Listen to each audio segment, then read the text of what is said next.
According to psychology, your mind is always searching for proof of what you believe.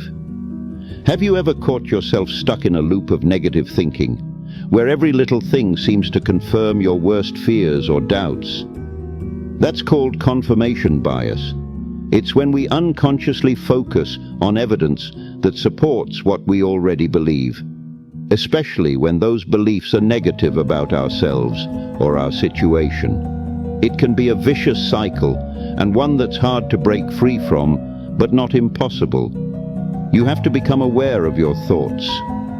When you feel stuck in negativity, pause and ask yourself, is this thought a fact, or is it just how I feel right now? If you're telling yourself, I always fail, look for examples when you succeeded, no matter how small.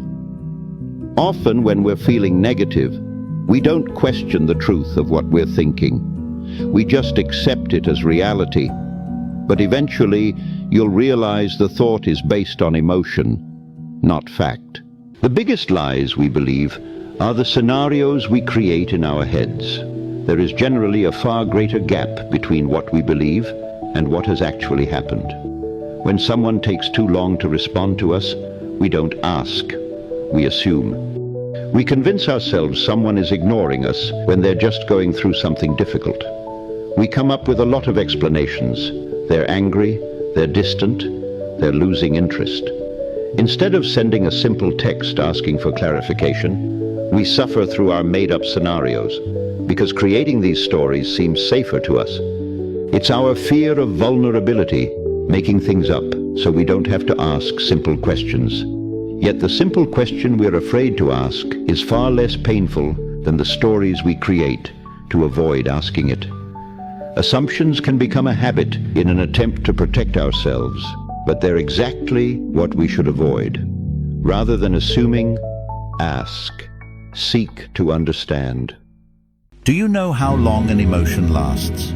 Take anger, for example. The circuitry of any emotion, no matter how strong, lasts only 90 seconds.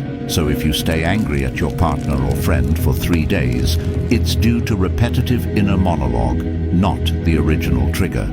You're the one feeding that anger and keeping it alive with your thoughts going in circles. It's up to you to stop fueling your emotions. Simply identify and label what you're feeling, what triggered it, how and why. Talk to that person if needed, and then let it go so that you can refocus on what you want to give your attention to.